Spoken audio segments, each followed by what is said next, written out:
Kan itu orang hebat. Apa yang dipilih? Apa berdasar definisi? Apa berdasar kehendak yang milih? Lo kamu udah pinter, tumben udah pinter. Alam raya ini milik Allah, dan semua di alam raya ini milik Allah. Maka dipilih tidak dipilih itu terserah yang punya, apa terserah kita, apa terserah kriteria, apa terserah definisi. Dalam konteks kita sebagai objek diambil, tentu terserah yang punya. Kemudian Allah bilang, orang-orang itu saya pilih. Nah kalau milihnya Allah berdasar kepunyaan, tentu Allah boleh dong memilih orang yang sebetulnya berstatus dolim. Ya tapi ya tetap dia dolim, tapi ya tetap dipilih. Kenapa ya? Karena Allah yang punya. Saya misalnya orang kaya, boleh nggak punya HP buruk? Boleh kan? Terserah saya. Saya orang kaya, beli HP mahal, medium dan paling buruk. Boleh enggak? Boleh, saya yang punya. Nggak boleh, Gus, dengan orang kaya harus beli HP yang mahal. Yang bilang harus siapa? Nah kegoblokan kita ini seperti ini. Nak wong sugih HP ini kudu larang. Nak wong alim kudu bojone ayu. Sing kudu darani kudu ayu ku sapa? Nak maji jalan nang dumdu swarga lho kudu iku sing swargane mbahmu tapi kudu. Nah, kita ini sering berpikir ngatur Tuhan. Komunitas Muslim terus Islam Indonesia kudu dadi sampling Islam seluruh apa? Dunia. Ya ora usah sombong ngono ya. Kowe tapi ya betul sepuro.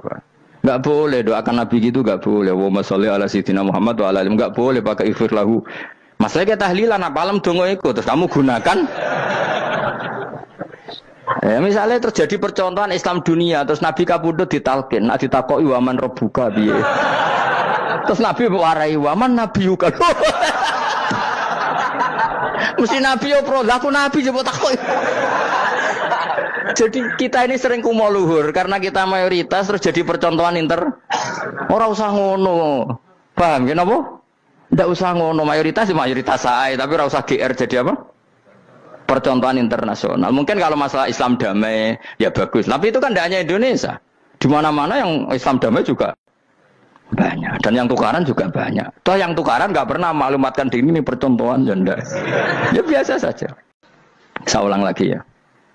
Maka menurut saya nggak akan benar pendapat Khawarij atau pendapat Islam yang keras bahwa orang dosa besar itu keluar dari Islam. Karena ketika Allah mengatakan kemudian aku pilihkan kitab ini tak kasihkan orang-orang yang saya pilih, itu diantara yang pertama adalah meskipun mereka sebagian tetap zalim. Artinya tetap zalim itu tidak menjadi dia keluar dari status Islam. Paham ya? Sekarang saya tanya, yang dikatakan warga Indonesia itu siapa? Ya siapapun yang bergeografis di Indonesia, lahir sebagai akte Indonesia, ya orang Indonesia. Kemudian ada yang penjahat, ada yang maling, kita penjara. Apa dia keluar dari kebangsaan Indonesia? Enggak kan? Sama ketika orang Islam menjadi zina dan fase koruptor, keluar dari Islam enggak?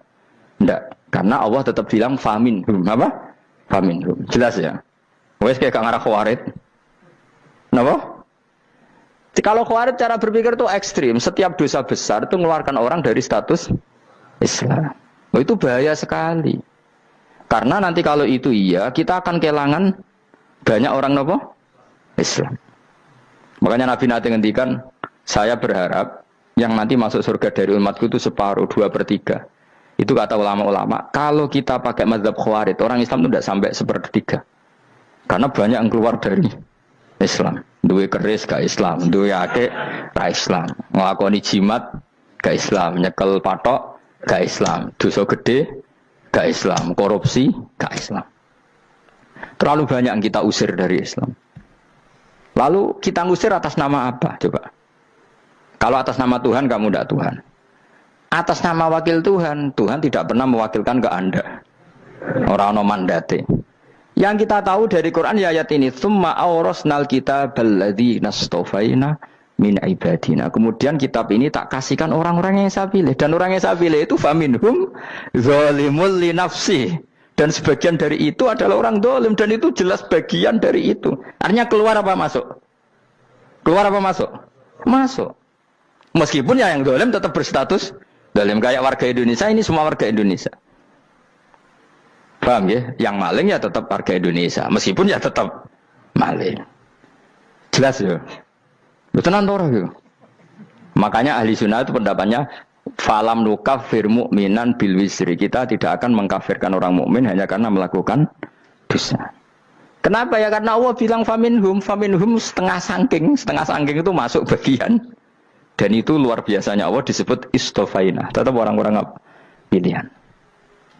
Maka ini penting saya utarakan supaya kita ini tidak sok-sokan ya. Terus yang zalimul nafsi pun potensi dimaafkan sama Allah. Asal dia tobat, dan tobat itu sama Allah nggak ada batasnya. Malam yuhur kiri sampai apa? Nafas apa? Terakhir. Dan kadang orang itu sebetulnya nggak niat tobat, cuma ada perilaku tertentu sehingga dadian Allah itu simpati.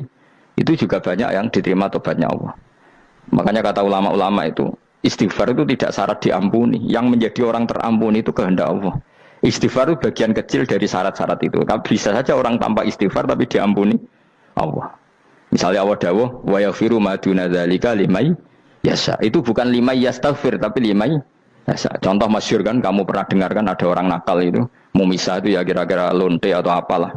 Dia datang pulang ketika melihat anjing ngeleti pasir, dia berpikir ini kehausan kayak saya. Kemudian dia turun ke sungai memberi minum anjing itu, kemudian Allah memaafkan dia karena itu. Pas itu di semua hadis riwayatnya dia tidak pernah istighfar. Terlalu punya perilaku yang menjadikan dia diampun. Banyak enggak seperti itu?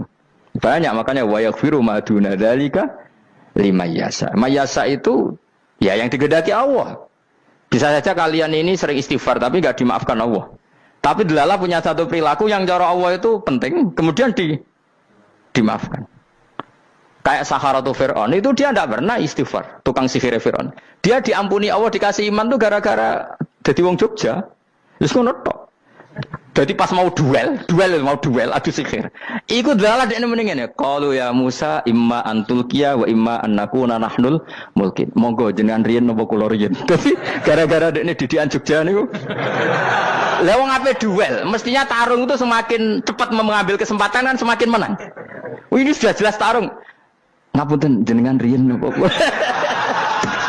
Lha iku pangeran itu terus simpati. Wong kok sopane ngono apa? Akhirnya Allah memberi iman gara-gara apa? Imma antul kia wa imma annakuna nahnul mulkin. Monggo jenengan riyen.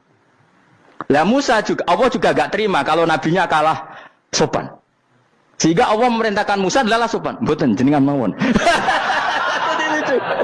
Jadi Nabi Musa qala bal alqu. Jadi Nabi Musa enggak jenengan riyen mawon. Jadi coba itu kan unik. Dia tidak ingin diampuni Allah, tapi adalah dia sebenarnya satu perilaku yang menjadikan Allah itu simpati, yaitu kesopanan dia dengan Nabi Musa. Imma antulkiya wa imma annakuna nahnul. Nabi Musa juga bilang qala bal alqumu go jenengan riyen mawon. Akhirnya sakar nggih nak ngoten. Makanya Fir'aun itu mangkelnya bukan main. Ketika pertunjukan itu akhirnya kan Saharatu Fir'aun kan kalah. Setelah kalah langsung iman. Maka kata Fir'aun, ini jelas Musa itu guru kamu. Cuma pura-pura saja kamu pro saya. Lah buktinya apa? Jare buktinya tadi monggo-monggonan gitu. Makanya Fir'aun bilang, innahu lakabirukumul ladzi 'allamakumus sihr. Wah, itu mesti Musa itu gurumu. Padahal dia gak kenal sama sekali. Cuma gara-gara monggo-monggonan tadi itu akhirnya terus pikirannya Fir'aun, wah, mesti harus kenal suwi, mau gayane tok. Mergo gara-gara monggo jenengan riyen. Mboten monggo jenengan. Jadi makanya sampean jangan putus asa. Makanya keliru sekali kalau kita bilang diampuni Allah nunggu istighfar. Enggak. Tentu istighfar penting, kita sepakat. Istighfar itu penting, kita sepakat. Tapi itu tidak satu cara-caranya Allah untuk orang bisa diampuni. Nabi misalnya yang dikatakan ana wa kafilul yatim ka hatani fil jannah. Coba. Orang sering istighfar sama kafilul yatim, kira-kira surganya cepat mana? Cepat kafirul yatim meskipun enggak istighfar. Boleh istighfar terus tapi medhit ra karuan. Tak jamin pun rokok alamatnya medhit jelas nen rokok aku roh. Wis jelas. Al bakhilu qaribun minan nar, jelas alamatnya deket-deket situ lah, paham ya? Wis jelas as-sakhi qaribun minallah, qaribun minan nas, baidun minan nar. Nah al bakhil baidun minallah, baidun minal jannah, qaribun minan nar. Jadi wong medhit itu ya deket-deket situ alamatnya sudah jelas deket-deket neraka. Ana wa kafirul yatim ka hataini fil. Berapa? Apa semua yang dimaafkan Allah Nabi